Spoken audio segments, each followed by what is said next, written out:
Hi everybody, welcome back to Mando Lessons. My name's Baron Collins Hill. In this week's lesson we're going to take the classic tune East Tennessee Blues on the mandolin, and I'm going to show you how to take it from a fairly simple skeleton melody, start adding some double stops, some rhythmic variations, some melodic variations, things like that. Take it from a simple arrangement to a more complex arrangement. If you haven't seen the lesson already, I teach this tune by ear over at mandolessons.com and here on the YouTube channel. I put out new lessons every single week, so subscribe if you haven't already. All my lessons are always free. That said, there's a couple ways to donate, with links in the description to both a Patreon page and a PayPal donation site. I appreciate the support, but it's not required by any means, so let's jump into the music. So, I'll start out by playing the tune as the skeleton melody that I taught in the East Tennessee Blues lesson. You can find here on YouTube over at mandolessons.com. And there's also a PDF of the tablature, sheet music, chords to play along with, all that kind of good stuff over on my website.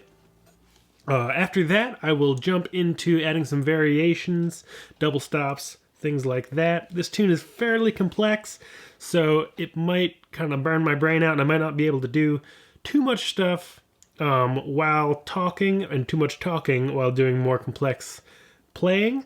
That said, what I'm going to do is I'll start out by just giving you a quick little kind of guide into how I think about this tune.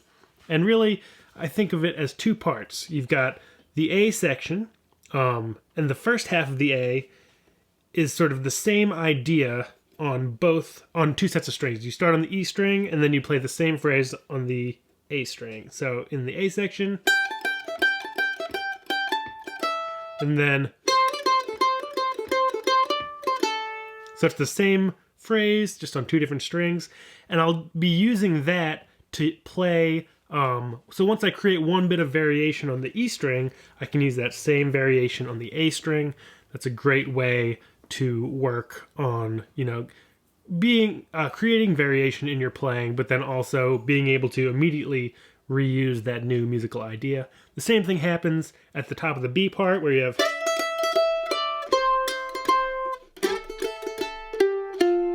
the same idea. You have open, open, open, 5-3, and then on the A string, open, open, open, and then 5-3 on the D string.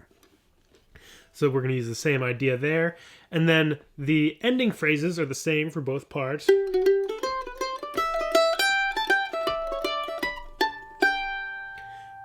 And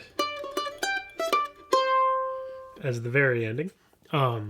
And for that, there's already a lot of information in there, so I won't be doing as much kind of addition of melodic material, but I will, it's a good place to add in some more chromatic stuff. It's pretty chromatic to begin with, so we'll see what happens in there, and I'll talk a little bit more at the end. So, here we go. 1, 2, skeleton of the melody. That was a bad count in. Here we go. 1, 2, 3.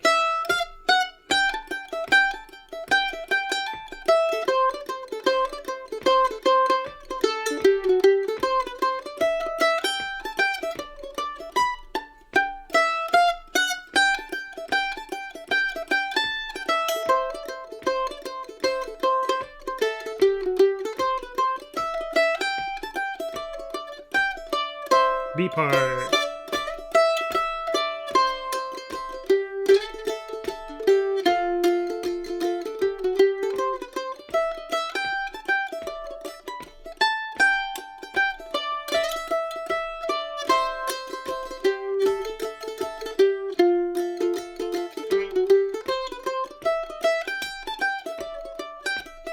Here we go. Double stops. Same on the next string.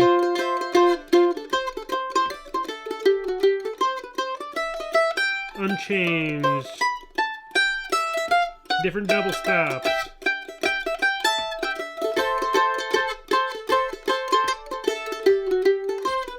Unchanged. B part, double stops, and tremolo. Same. Unchanged for now.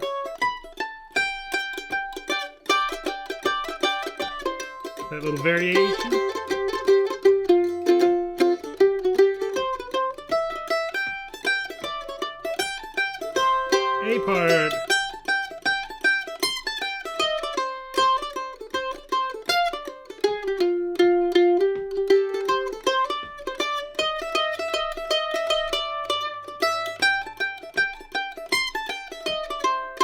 little blue notes.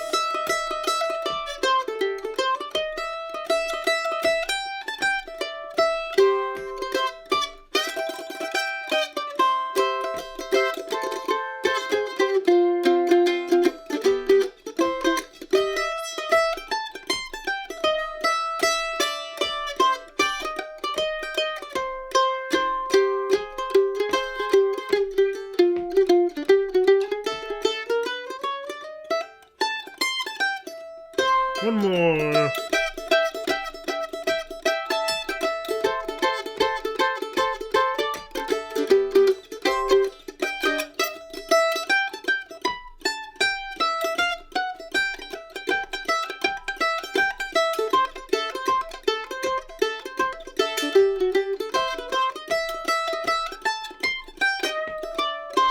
B part.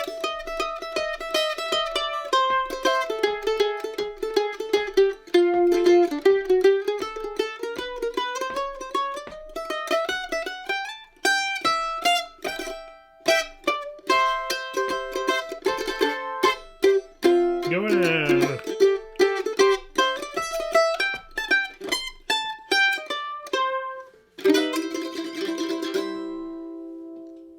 All right, so it was indeed pretty hard to talk while playing that and making some ideas up.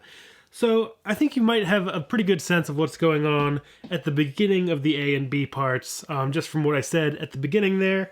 You know, whatever you do the first time, whether it's double stops, that was what I was using. I was using 3 and 3. I was also, and then I could do the same thing on the D and A strings. Or I was using this double stop, 7 and 3. And then the same thing, 7 and 3 on the D and A. And really what I kind of ran into was kind of figuring out what to do with the second half of the A and B's that...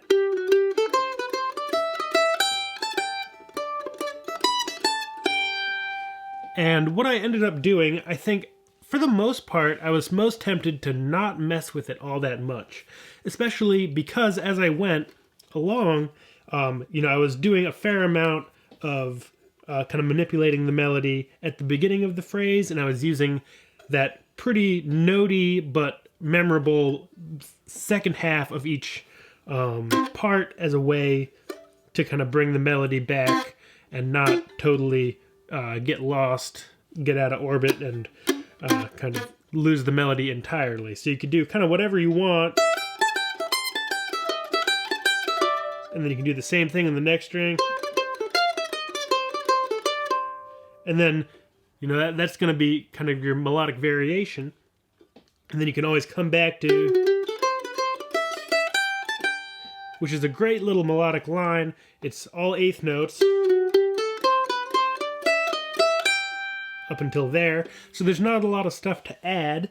The only thing you could kind of think to do, the only thing I could think to do, I should say, things like that, a little bit of kind of make it even more chromatic than it already is.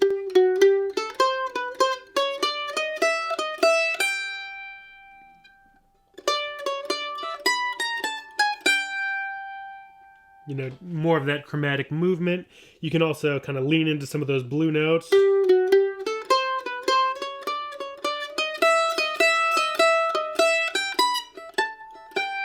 I was using a lot of that 6th fret on the A string, which is the flat 3 in the key of C, E flat.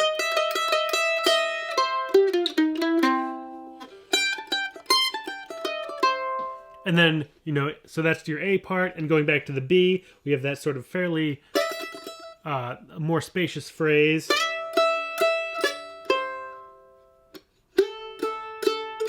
So I was really filling that in with some double stops. Great spot for some tremolo in there. Same phrase on the different strings. So we've got 7 and 3, down to 5 and 3, down to 3 and 3.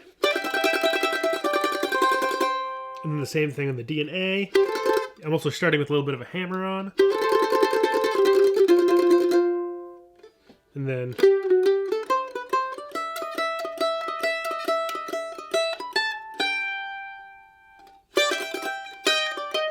you can use that blue note again.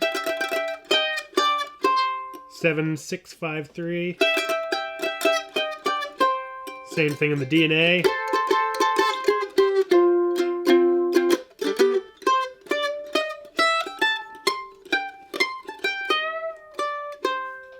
The only other note I was really using outside of what I was already doing, I would occasionally go up for that high C.